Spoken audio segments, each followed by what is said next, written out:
Salve galera, tudo bem? O tema do vídeo de hoje do canal é: o Brasil está sob ataque dos Estados Unidos.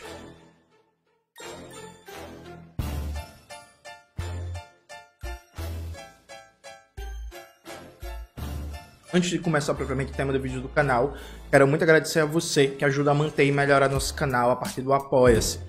Seu apoio é fundamental para a gente continuar o nosso trabalho. Se preferir o Pix, está aparecendo aqui como QR Code na tela do vídeo. Lembrando que no nosso site jonesmanuel.com.br a gente tem todos os livros que a gente já publicou para vender, Maxwell está colocando aí na tela. A gente tem também a nossa lojinha, a lojinha do Farol Brasil. Todas as compras feitas lá ajudam a manter e melhorar nosso portal de notícias da classe trabalhadora. Tem também um link da lista de transmissão do Zap Zap e a lista de transmissão do nosso boletim, que agora é quinzenal, domingo agora tá no e-mail de todo mundo. Camaradas, note, a gente vem falando muito aqui no canal sobre o governo Trump, né, o papel do trumpismo.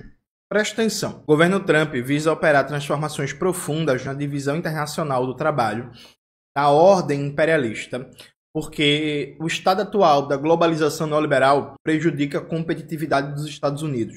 Com a regra do jogo atual, os Estados Unidos não conseguem fazer frente à China. E aí uma das características centrais da dominação global dos Estados Unidos é todas as vezes que a situação aperta para eles, a situação aperta ainda mais para nós, latino-americanos. Porque a América Latina é a reserva estratégica de força dos Estados Unidos. Aqui, numa linguagem chula, é o quintal dos Estados Unidos. E eles podem perder força na Ásia, podem perder força na África, podem até abrir mão de uma direção hegemônica na Europa, mas não podem de jeito nenhum perder força na América Latina, né? Isso é uma questão central de vida ou morte para o imperialismo. Eu soltei um texto recentemente na revista Ópera, a integração latino-americana, revista Ópera não, no Opera Mundi, integração latino-americana, o grande ausente. Coloca aí na tela, Maxwell, um textozinho curtinho, rápido, leiam, gente, acho que ficou muito bom. Em que eu falo que a revolução socialista na América Latina seria a maior revolução socialista da história mundial, de toda a história humana, porque a gente colocaria necessariamente em crise o sistema imperialista liderado pelos Estados Unidos. Dentre outras coisas, a Revolução Cubana teve um impacto tão grande que teve, mesmo Cuba sendo um país pequeno, população pequena, com importância muito pequena na divisão internacional do trabalho e tal, porque a Revolução Cubana aconteceu e se consolidou na área estratégica de domínio dos Estados Unidos, né? Então, nesse momento de crise do sistema imperialista liderado pelos Estados Unidos, é natural e esperado que se reforce as amarras de dominação política, econômica, ideológica, militar e, consequentemente, as amarras de exploração do imperialismo estadunidense na América Latina. E, para mim, está claramente configurado existe uma ofensiva dos Estados Unidos contra o Brasil, aproveitando, inclusive, que neste momento está muito claro que as classes populares não estão organizadas o suficiente para resistir a essa ofensiva e as forças políticas, especialmente naquele campo mal chamado de progressista, não têm disposição nenhuma de avançar na organização e na conscientização desta ofensiva dos Estados Unidos para defender a soberania nacional brasileira. Preste atenção, vou fazer uma cronologia rápida aqui dos fatos, que acho que vai detalhar de maneira muito clara a dinâmica de ofensiva do imperialismo estadunidense. Eu começo com uma notícia que saiu no UOL, que diz o seguinte, né? Essa notícia, deixa eu pegar só aqui a data certinha, a propaganda que só o caralho, é 1/11/2024.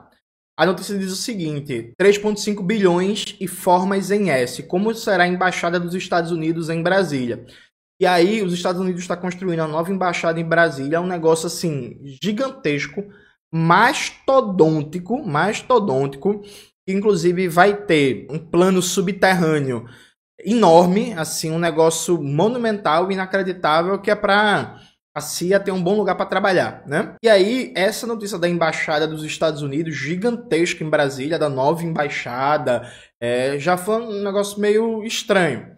Pois bem, em seguida, começou a se desenrolar vários fatos que chamam muita atenção. Aí, com a ajuda de um amigo meu, jornalista do Rio de Janeiro, eu enumerei só os fatos mais recentes. Presta atenção. Teve a visita ao Brasil do chefe do Comando Sul dos Estados Unidos, Almirante Owsley, para discutir segurança regional, né? Foi recebido pelo José Múcio e a gente já sabe qual é o papel do José Múcio na luta de classes no Brasil e na política brasileira, né? Inclusive, mais uma vez, recomendo sempre o brilhante texto do jornalista Pedro Maren, O Bestiário do José Múcio, analisando a famosa entrevista que o José Múcio deu para o Roda Viva, em particular, qual é o papel do José Múcio na luta de classes no Brasil. Aí teve essa visita ao Brasil do chefe do Comando Sul dos Estados Unidos. Aí depois teve o anúncio pelo secretário do Estado, Marco Rubio, no Congresso dos Estados Unidos, da possibilidade de sanções contra Alexandre de Moraes e outros ministros do Supremo. E aqui vocês sabem que eu não tenho simpatia nenhuma pelo Supremo, não se trata disso. Se trata de um processo aberto e escancarado de interferência no processo político do Brasil, fortalecendo o discurso ideológico e a agitação e a propaganda bolsonarista e da extrema direita, né? Em seguida, você teve pressão por parte de representantes do governo Trump sobre técnicos do Ministério da Justiça do Brasil para que o país, né, o Brasil, tipificasse o PCC e o Comando Vermelho como organizações terroristas. E aqui é preciso ter muita clareza. Classificar o PCC e o Comando Vermelho como organizações terroristas não muda absolutamente nada do ponto de vista da segurança interna do Brasil. Mas isso cria pretexto e justificativa para intervenção dos Estados Unidos, de acordo com a legislação deles. De acordo com a legislação deles, dentro da estratégia deles de segurança internacional, né? De que combater o terrorismo no mundo inteiro. Isso abre brecha, inclusive, para uma maior ingerência militar dos Estados Unidos no Brasil e o bolsonarismo, como esperado, porque é uma corrente que está a serviço dos Estados Unidos, embarcou nessa, está fazendo campanha, né, para classificar o PCC e o Comando Vermelho como terroristas, para criar mais uma justificativa jurídico-político-ideológica para a intervenção dos Estados Unidos no Brasil. Ainda teve uma publicação no DefesaNet revelando que os Estados Unidos articulam acesso estratégico e uso irrestrito do aeroporto de Fernando de Noronha e da base aérea de Natal, no Rio Grande do Norte. Então, os Estados Unidos estão querendo aumentar diretamente a presença militar no Brasil e estão querendo tomar o aeroporto de Fernando de Noronha e a base Natal, né? E, inclusive, com a desculpa bem safada que nós ajudamos a construir. Sim, foi pago, né? E era um acordo na época do governo Vargas, governo Roosevelt, não devemos nada, né? Isso é desculpa safada. Então querem aumentar ainda mais a presença militar direta no território brasileiro, inclusive no Nordeste brasileiro. Vale lembrar que os Estados Unidos já estão na base de Alcântara, porque o governador comunista, né, Flávio Dino, entregou a base de Alcântara para os Estados Unidos, com voto favorável do PT, do PCdoB, do PDT e do PSB. Vamos lembrar disso. Nos Estados Unidos, e diga-se de passagem, né, aquele acidente ali estranhíssimo que enterrou o programa espacial brasileiro, é isso, estranhíssimo, né? Então, se pá, os caras ajudaram a matar nossos cientistas, a matar brasileiros naquele acidente, e aí depois estão lá na base de Alcântara, sabe, violando a soberania nacional brasileira, um bando de entreguista safado, vagabundo. Na moral, eu fico pensando às vezes, bicho, nos Estados Unidos, como é que seria se um deputado chegasse e dissesse assim: ei, gente, eu tenho uma ideia, vamos pegar um território estratégico nosso e vamos entregar para a China, entregar para a Rússia? Será que a ideia seria bem recebida nos Estados Unidos? Ou então chegar na China e pensar assim: ei, eu tenho uma ideia, pegar um território estratégico nosso e vamos fazer uma parceria militar com os Estados Unidos para colocar presença de militares nos Estados Unidos aqui dentro para eles, né, facilitar o trabalho, entende? Além disso, nos últimos dias, a Embaixada dos Estados Unidos em Brasília ofereceu uma recompensa de até 10 milhões por informações sobre a suposta atuação do Hezbollah na Tríplice Fronteira, incluso o Brasil, né? Então, assim, o governo dos Estados Unidos dizendo para brasileiros: contribua para a gente caçar o Hezbollah no Brasil, né? Caçar o Hezbollah no Brasil, que a gente vai lhe pagar até 10 milhões de recompensa. Veja, isso é uma bufetada, é um tapa na cara da soberania nacional brasileira. Isso é uma humilhação ao governo brasileiro.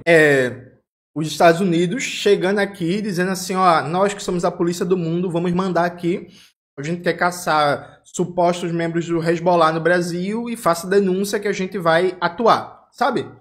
E aí, não desconsidere os episódios do ano passado em que o Mossad e a CIA estavam dando informações para a Polícia Federal Brasileira sobre um suposto ataque terrorista que o Hezbollah estava armando no Brasil contra sinagogas judias. Assim, uma história estranhíssima, fedorenta, mal cheirosa, com toda a cara de manipulação, de factoide, de ataque contra o governo brasileiro, né, para desmoralizar o governo Lula e dizer que o governo Lula é complacente, é leniente com o antissemitismo, com o islamismo radical e coisas desse tipo, e que, até onde eu saiba, ninguém na Polícia Federal foi punido por isso. Até onde eu saiba, porque o final da história vocês sabem, né?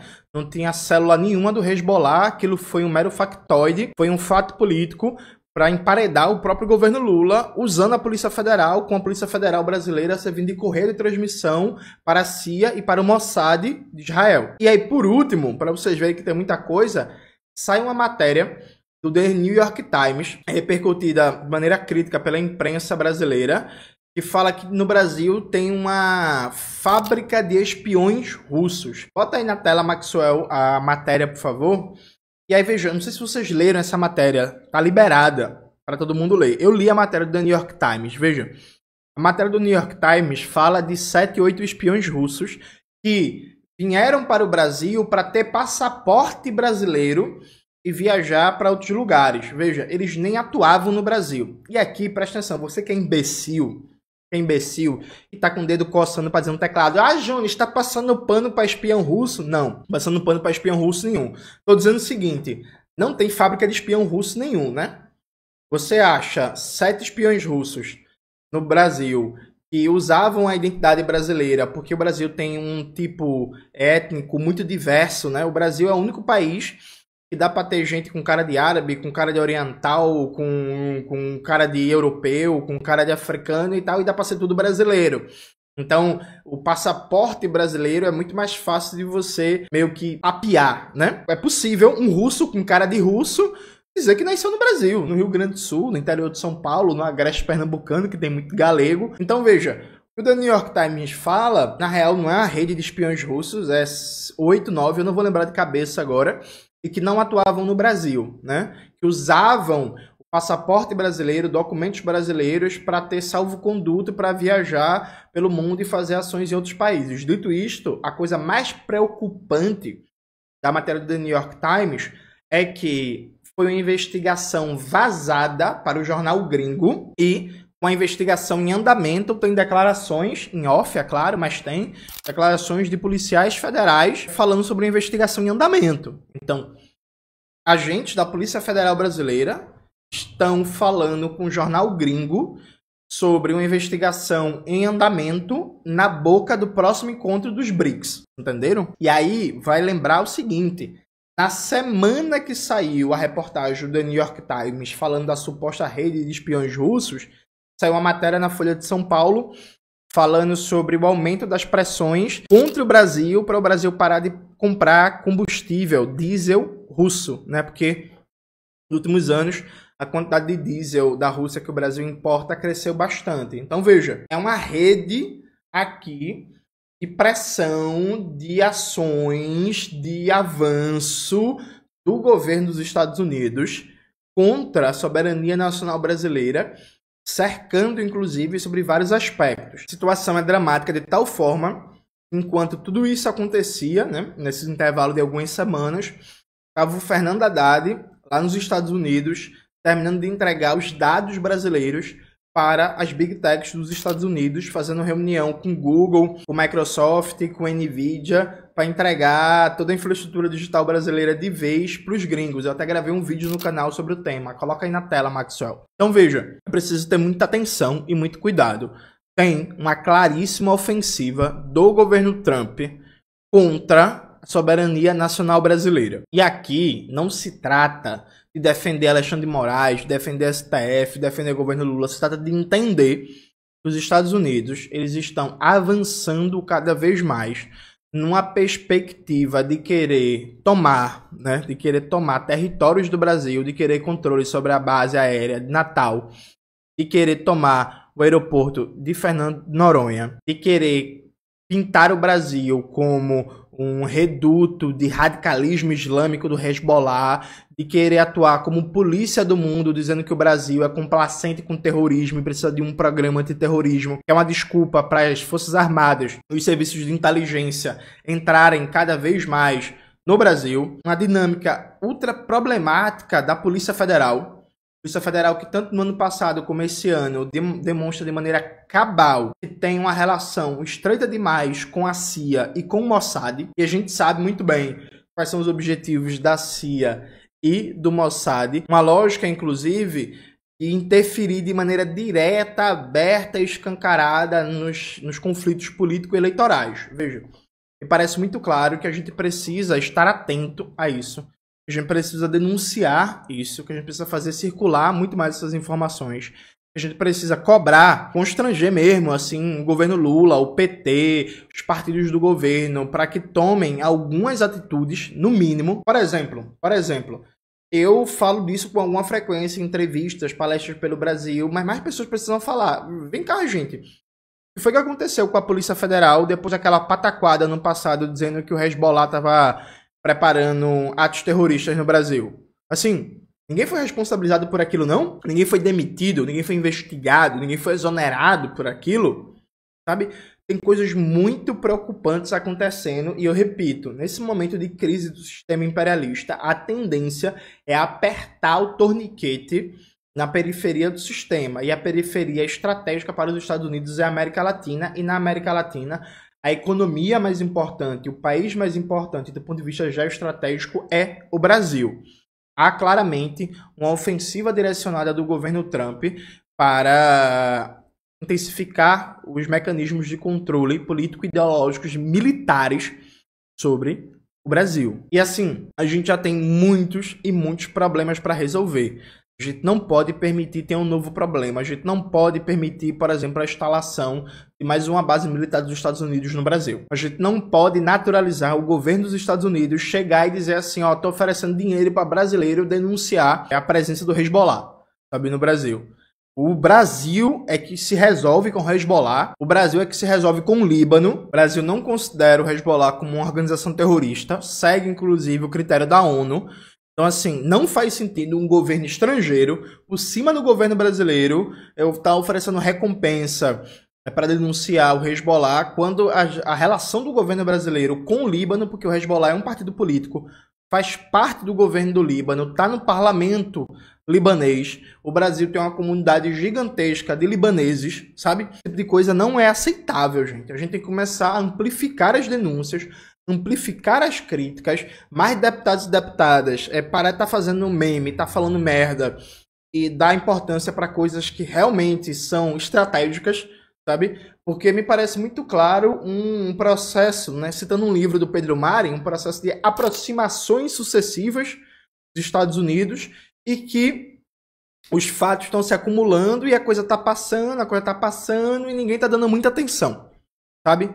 Então esse vídeo é um chamado para prestar mais atenção, para amplificar as denúncias, amplificar a luta, amplificar as cobranças, para que esse tipo de avanço imperialista não seja naturalizado na conjuntura brasileira. É isso, galera. Espero que vocês tenham gostado do vídeo de hoje do canal. Não se esqueça de se inscrever no canal, ativar o sininho, curtir esse vídeo, compartilhar tudo isso que vocês já sabem. Um beijo e até a próxima.